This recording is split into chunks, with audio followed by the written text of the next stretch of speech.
Production of Aerospace Systems Summary 1, based on lecture notes by Joss Sinke, written by Sam van Elslew, narrated by Dagoth. Chapter 1, Introduction. The first aircraft were made out of wood with linen or canvas, and steel wire and tubes. The linen or canvas sheets acted as wing profiles. After World War I, the wings became fully wood, but fuselages were still steel trusses, covered with canvas or linen. Then, in the late 1920s, early 1930s, they became full metal. During World War II, composites were used. The use of composites slowly increased over the following decades. In terms of structures, aircraft have changed too. In the early days, they were usually biplanes, with the wings forming a box structure. The fuselages were truss structures. With the increased use of aluminium, skins became load-carrying members, with the reinforcing structure consisting of beam-like elements like stringers, spars, and ribs. The introduction for composites allows for more efficient use of material by placing fibers in their loading directions, although current regulations do not allow one to utilize composites to their full potential. Finally, in terms of manufacturing, stuff also changed. When aluminium started being used in aviation, new manufacturing processes had to be developed, all of which we'll discuss in this course. Similarly, when composites came around, new manufacturing processes had to be developed, again, all of which we'll discuss in this course. So buckle up. Lightweight structures save fuel, so they're good. Note that lightweight materials do not necessarily lead to lightweight structures. Cardboard structures would need to be very thick to carry the same load, for example, even though cardboard itself is very light. The Trinity concept is about three entities: design, material, and manufacturing. The Trinity concept is that these three entities are completely related.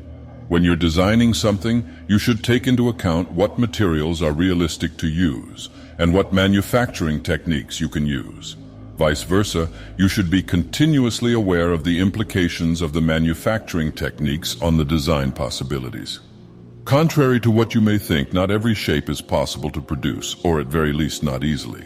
Chapter 2, Cutting. Cutting is the removal and separation of material from a workpiece. Three processes will be described in this.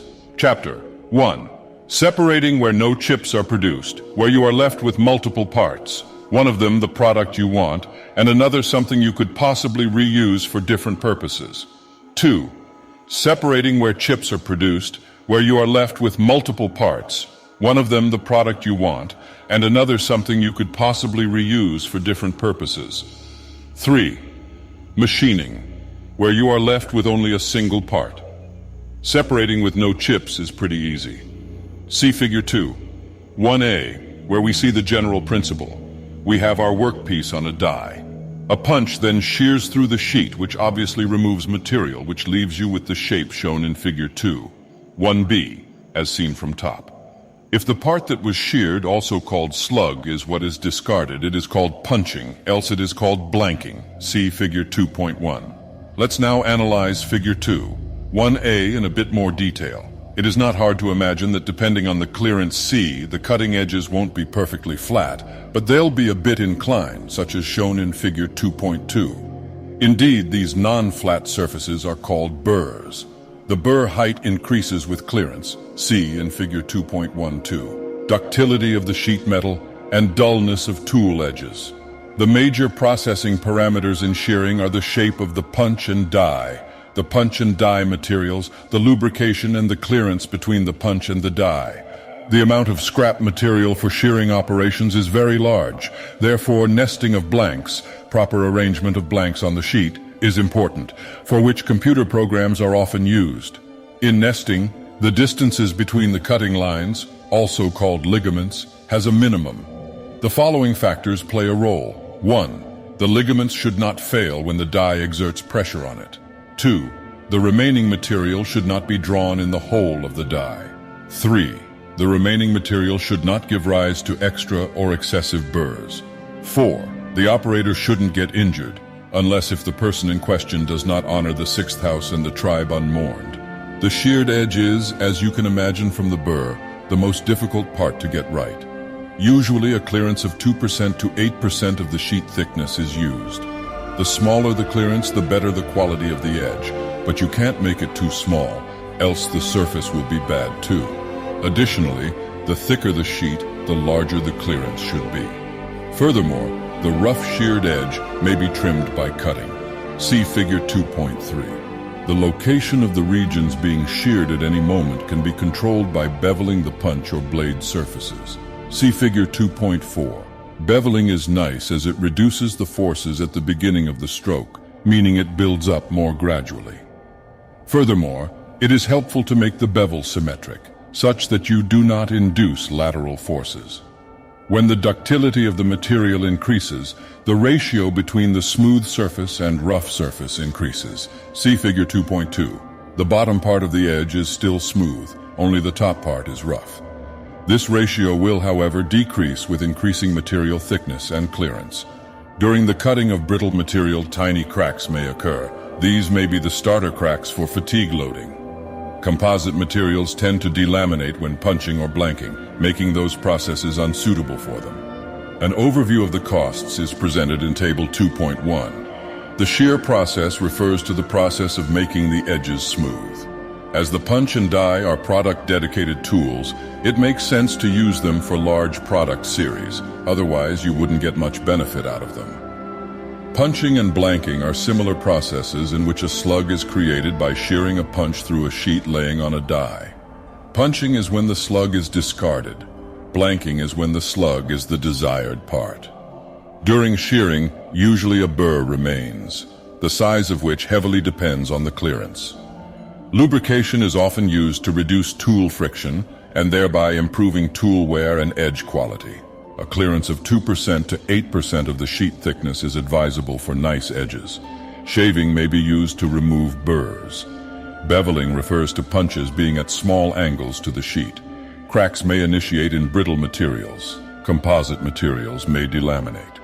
Nesting refers to arranging blanks on a sheet to optimize the usage of the sheet for multiple parts to be produced. Separating with chips involves processes which remove a narrow zone, called kerf, in the workpiece, and by doing so, split the workpiece in two or more parts. Think, for example, of a simple saw. We can remove the kerf in multiple ways. 1. Mechanical removal. Here, the kerf is removed mechanically, much like a saw. The mechanical cutting processes are also classified as machining. 2. The thermal removal. Here, the kerf is removed by heating up the kerf area. The separated material is blown or sucked away. See Figure 2.5. Laser beam cutting is a special case of thermal cutting, where a laser beam focuses optical energy on the surface of the workpiece. This highly focused, high-density energy melts and evaporates portions of the workpiece in a controlled manner. Laser beam cutting is widely used for drilling and cutting of metal alloys, non-metallic materials, ceramics, and sometimes composite materials, as it produces very clean results. Furthermore, holes as small as 0.0005 mm have been produced, although 0.025 mm is a more practical minimum. Steel plates as thick as 32 mm can be cut with laser beams. Most laser cutting processes cut flat metal sheets. Curved sheets are much harder to cut, as it requires an increased control of the laser beam. As the distance between the laser and material needs to be small, in the order of 0.5 mm, control in 3D is difficult. Reflectivity of the workpiece is obviously important in laser beam cutting, the lower the better, obviously. Dull and unpolished surfaces are preferable for this reason.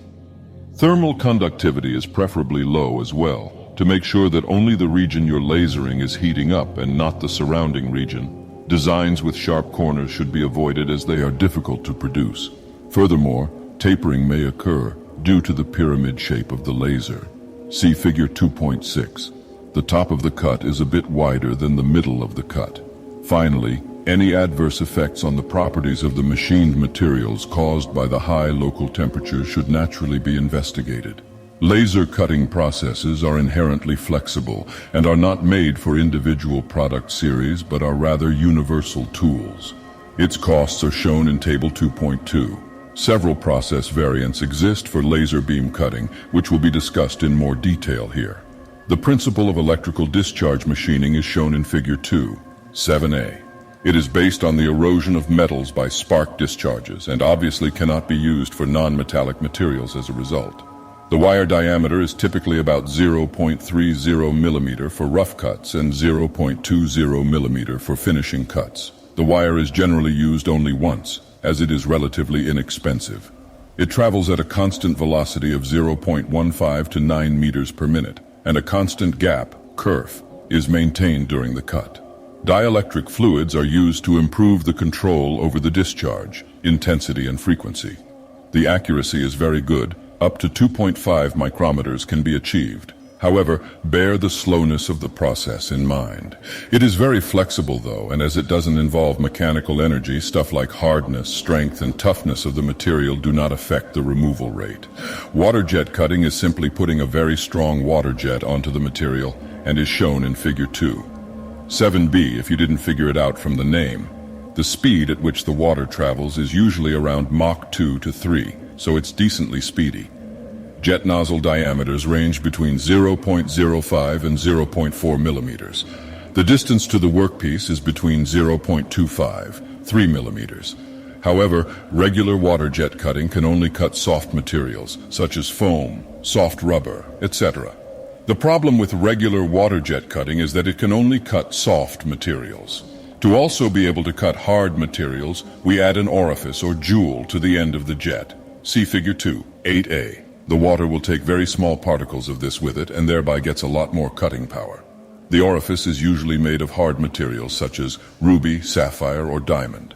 Sapphire is most commonly used and has a life of approximately 50 to 100 cutting hours.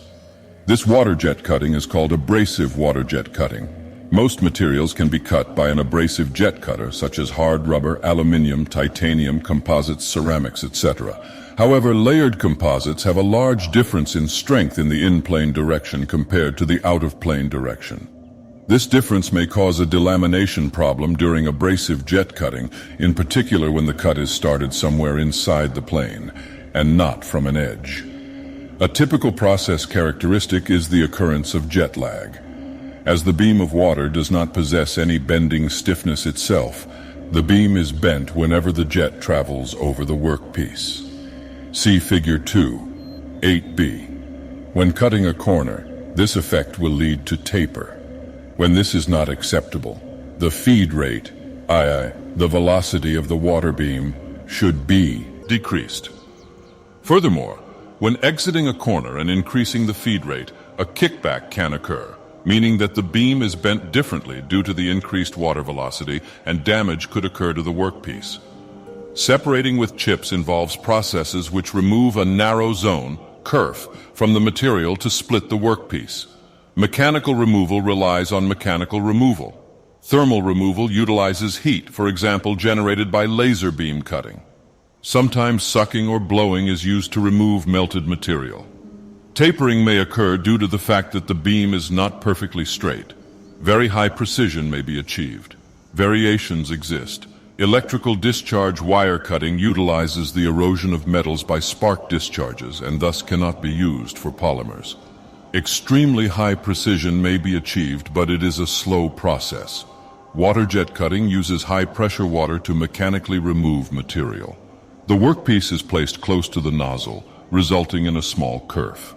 To cut harder materials, abrasive water jet cutting should be used, which puts an orifice with a very hard material, such as ruby, sapphire, or diamond, on top of the jet. This causes the water to take very hard particles along, allowing it to cut hard materials. Jet lag may occur when the beam moves over the workpiece due to the fact that the beam has no stiffness, resulting in tapered cuts. In the previous sections, we ended up with two parts, one that's going to be used and another that was scrap, but it was easily imaginable that it would still be usable. On the other hand, machining is similar to sculpting, making sculptures and stuff, in real life. You start with one big part and slowly but steadily remove small chips from it with a chisel. Now it's been 500 years since Michelangelo, so for sure we've automated the process of brittling by now. And indeed, that's what we'll discuss in this section. Machining is the general name for all processes that remove small chips from a material, often a metal alloy. The tool that removes the chip from the workpiece is called a chisel. For effective cutting, chiseling, the chisel needs to have a certain geometry. A general layout geometry of a cutting tool is given in figure 2.10, where the tool obviously moves from right to left. The chip is being forced upwards by the chisel. We see a bunch of definitions in there. The area of the cutting tool on which the chip pushes is called the rake face. The rake angle is the angle between the line perpendicular to the surface of the workpiece and the rake face. The larger the rake angle, a sharper chisel, the lower the force to cut, and thus the lower the deformation. However, larger rake angles result in smaller tool angles, thus lowering the strength of the chisel. Typical angles are therefore between 10 and 30 degrees. A small layer of material is removed by shearing. The deformation of the chip generates a significant amount of heat. Temperatures rise, and measures should be taken to minimize this effect. Furthermore, the chips rub on the rake face, increasing the temperature and lowering the material properties, and thus increasing the wear rate of the chisel. Coolant, reduced temperature, and lubrication, reduces friction fluids are often used, and the cutting speed is limited, so tool wear becomes acceptable. A third function of the fluids is the removal of the chips. The other side of the chisel geometry is called the flank. Since all materials show elastic behavior, some spring back is always present, Li. When the chisel is removed, the material springs back. Due to spring back, the workpiece rubs against the flank, leading to friction and associated heat. Cooling, lubricant, and lower cutting speed may again help to avert this problem. A larger flank angle also lowers friction. Typical value is 6 degrees. Wear can be found on the rake face and the flank face. The rake face wear is defined by crater depth, KT, while the flank wear is defined by width of the wear, VB. Honestly, who comes up with these acronyms? V and B aren't even in the fucking words. See figure 2.11. When the crater depth becomes too deep, the cutting edge will break, leading to a blunt tool. Obviously, this is bad. It should be noted that machines are often limited in power, which is the product of force times speed. Thus, if more force is needed as a harder material is being cut, it may be required to reduce the speed of the cutting. The size of the workpiece is obviously limited to the size of the machines, and the shape of the product is limited by the process. We'll discuss several processes in Section 1, 3.4. The thickness of the machined product walls has a minimum. Thin walls are elastically deformed when forces are exerted on them, resulting in inaccurate thicknesses. The available thickness is thus depending on the stiffness of the product, both in shape and material. For aluminium, the minimum thickness is in the order of millimeters. The part of the tooling subjected to wear is the chisel. Different materials used for the chisel vary in wear, sensitivity, and costs. The lifespan can be expressed in several ways. 1. Lifetime, the amount of time that a cutting edge cuts. 2. Life length, the distance that a cutting edge cuts. 3. Life amount, the amount of products made. Also, not totally related to the course, but now is a good time for me to express my feelings. If there's one thing I'd like you to remember from 3 years or even more of aerospace engineering, please remember the difference between amount and number of. Honestly, the amount of products is just wrong English, but it was in the book. I just copied the definition literally. You can count products. I mean, you have 1 product, 2 products, 3 products, etc. So it should be number of products, not amount. The rule is very simple. If you can't count it, it should be the number of. If you can't count it, it should be the amount of. So, amount of time, number of hours, amount of money, amount of beer, number of beers, amount of stupidity, number of dumbasses, EC. Yeah, it's not related at all to aerospace engineering, but I think it's something you really should know by now, because at least Dutch people pretty much always do it wrong. When the workpiece is considered, surface finish and integrity of the machined part are most important. The workpiece material has also influenced the tool life, force and power requirements, and chip control.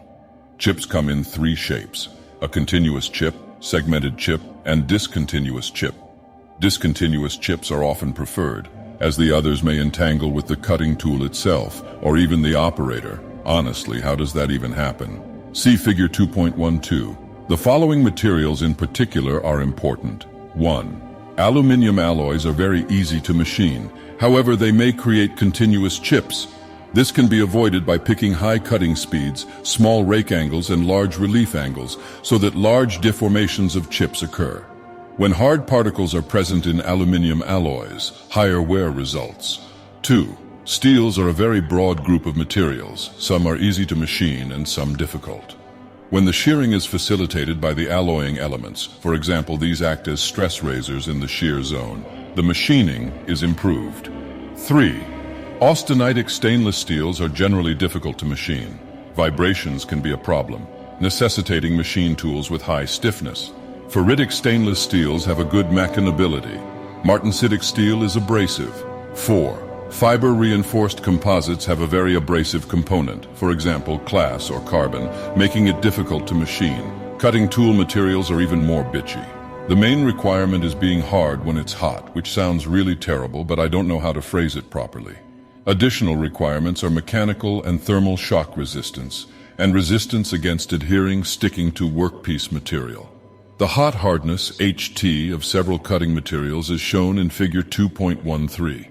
Nowadays, we usually use hard metals, also known as cemented carbides, are used as base, on which a coating of even harder carbides and/or nitrides are applied. Individually, carbides and nitrides are too brittle, so they cannot be used as base. Note that cemented has been omitted in case you're confused. To allow for easy replacement in case of wear, rather than making the whole tool of hard metals, inserts are used so that those can be easily replaced when they wear out. Inserts are tiny cutting tools, as shown in Figure 2. 14a. Their application is shown in Figure 2. 14b. Machining is characterized by tools not depending on the product, universal tools, just like laser cutting and abrasive water jet cutting. Molds aren't required, but programming the operating machine obviously is. The product series is often small to moderate. Mass production should be done by other processes. An overview of the costs is shown in Table 2.3. An analysis of the costs versus cutting speed may be performed as follows. The faster the cutting speed, the less hours are required for production, thus the lower man and machine cost. However, higher cutting speeds lead to more wear, thus increasing the tool and tool change cost. This leads to the graph shown in Figure 2.15. Evidently, there's a minimum cost with associated optimal cutting speed. Machining is the name for all processes that remove small chips from a material by use of a chisel. A chisel has a rake face and rake angle, which are on the side of the tip. It also has a flank and relief angle or clearance angle with the workpiece. Coolant and lubrication are needed to reduce the temperatures and wear of the chisel and to remove the chips. The thickness of the workpiece should be in the order of millimeters to avoid inaccurate thicknesses. The lifespan can be expressed in lifetime, life length, and life amount. It is preferable to have discontinuous chips to avoid entanglement with tools or operators. Often inserts are used as chisels, using hard metals as base and carbides as coating. Carbides cannot be used as base as they are too brittle, even though they are harder. Turning is pretty straightforward. See Figure 2.16. Where we see a chisel being pushed into a screw-type workpiece. The workpiece is rotating very fast around its cylindrical axis, meaning that every rotation a small bit of material is chipped off. The machine is called a lathe. The chisel is designed as shown in Figure 2.17, with a side cutting edge and an end cutting edge, with a side flank and end flank. For screw threads, fourth figure in Figure 2.16, the chisel ought to have a special geometry. During turning, several chip appearances may occur. See Figure 2.18. Continuous ones may entangle with the workpiece, causing damage. Chip breakers and chip break groves may be used to make them discontinuous to prevent this. The turning machine itself needs to be very stiff to prevent vibrations. In turning, the tool was stationary, and the tool was turning about its own axis.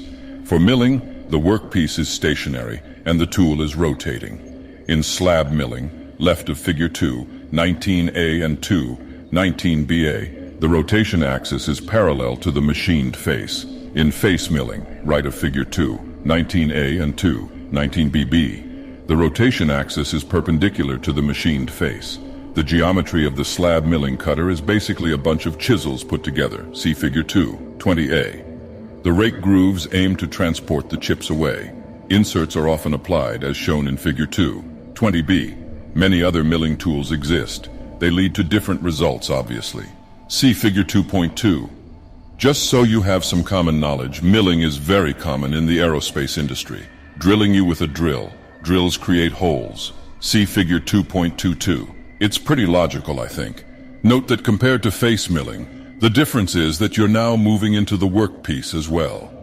Different materials need different drills. For example, for concrete, a hard metal tip is soldered onto the drill shaft. Grinding is a chip removal process that's similar to slab milling, except rather than a slab milling tool, you use a very rough surface, where the individual abrasive grains act as tiny cutting tools. See Figure 2, 23a and 2, 23b. Some interesting things can be noted. 1. The average rake angle of the grains is highly negative, such as -60 degrees or even lower. Consequently, grinding chips undergo much larger deformation than they do in other cutting processes. Figure 2, 23b. 2. The radial positions of the grains vary. 3. Cutting speeds are very high, typically 30 meters per second. 4. The thickness of the removed layer is much smaller than, for example, during turning. The latter means one of its purposes can be the surface finishing of products. Temperature during grinding is an important consideration. It adversely affects surface properties and causes residual stresses. Temperature gradients in the workpiece may cause distortions by differential thermal expansion and contraction. When generated heat is conducted into the workpiece, it expands the part being ground, making it difficult to control dimensional accuracy. Peak temperatures may reach 1600 degrees, but the time involved in producing a chip is only of the order of microseconds, so the chip may not melt. Most of the heat actually sparks away, rather than conducting to the workpiece. To recap, turning is machining where the tool is stationary, but the workpiece is rotating around its cylindrical axis. Chip break grooves or chip breakers may be used to ensure discontinuous chips. Milling is machining where the workpiece is stationary, but the tool is rotating. Slab milling is milling where the rotation axis is parallel to the machine's surface. Face milling is milling where the rotation axis is perpendicular to the machine's surface.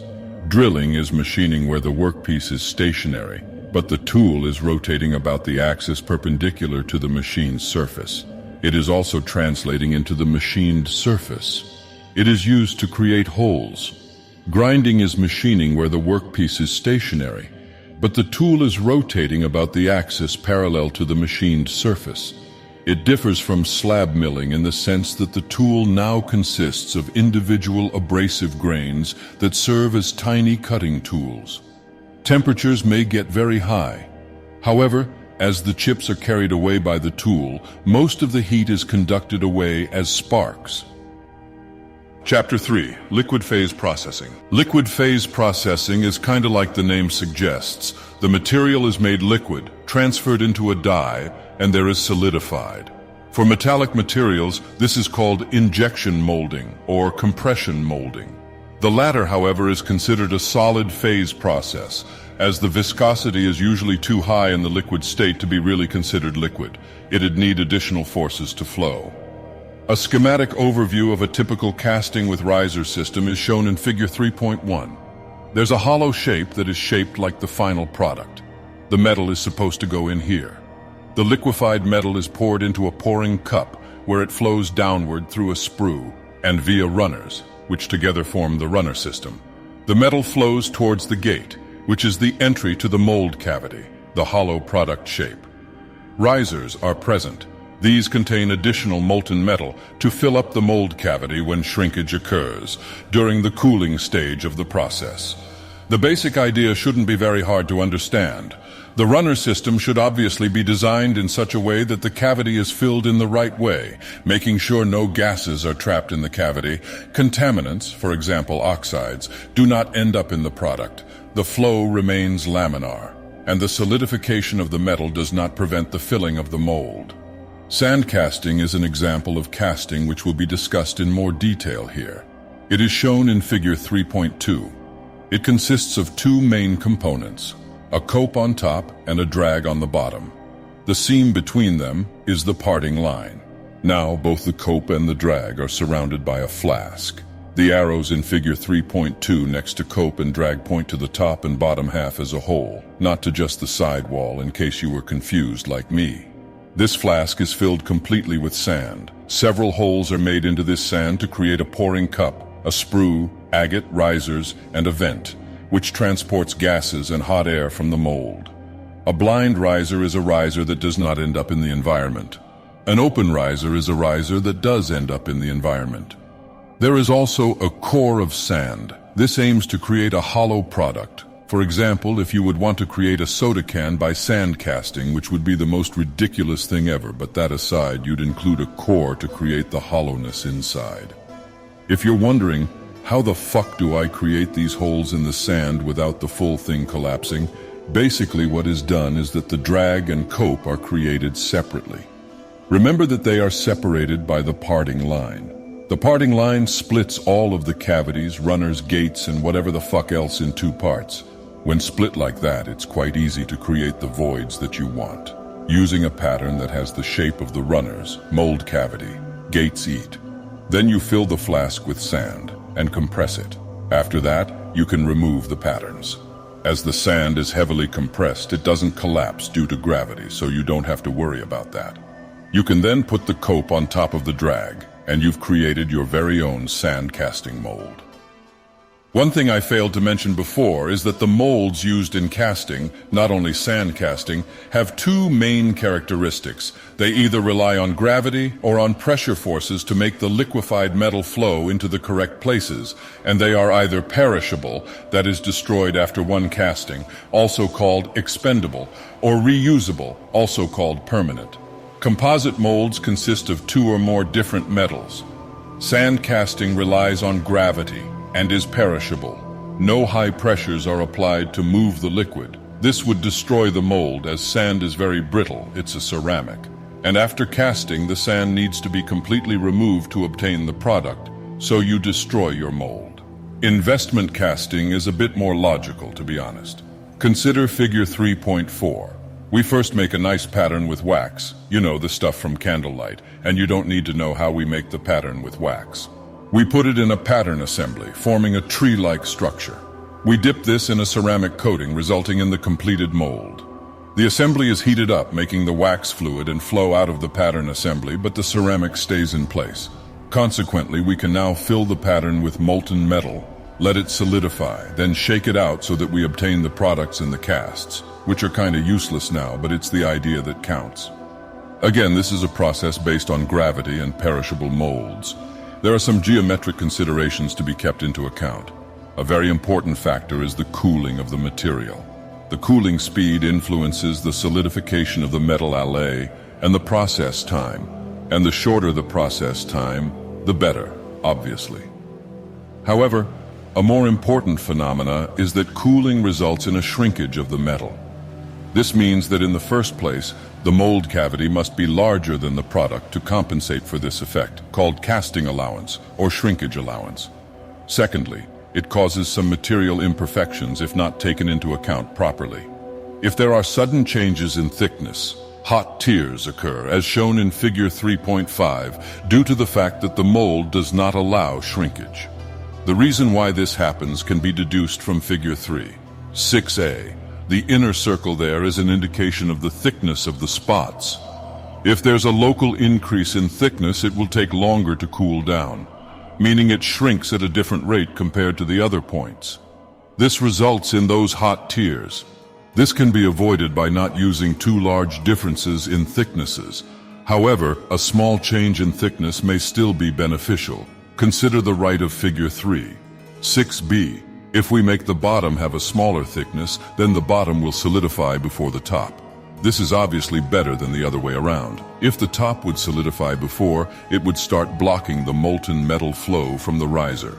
This prevents microporosities, voids that happen due to the material that cannot be added to the mold anymore as part of it has already solidified. Areas with large inscribed circles in figure 3.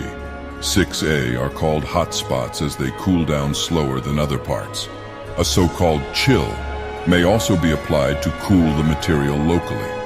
In addition to these considerations about the thickness distributions being gentle, it should be noted that large flat areas are also difficult to cast, as they have a tendency to warp. Finally, when high internal stresses are expected to be present, the casting process can be followed by a heat treatment to lower the residual stresses.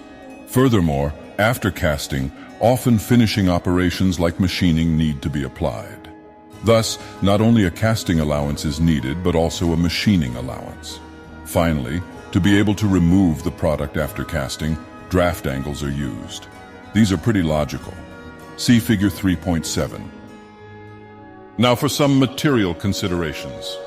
First, let's consider the required properties of the sand in case of sand casting. The sand needs to have the strength to not collapse during the process. It needs to have the permeability to allow gases and steam to escape during the process, and the collapsibility to allow the casting to shrink during the process, thereby preventing defects such as hot tearing. Then let's consider the metal to be cast by itself. The flow of the melted metal is governed by the law of continuity and law of Bernoulli. Sadly, although I'm sure most of you will be happy with the fact, we won't delve any deeper into aerodynamics than that though.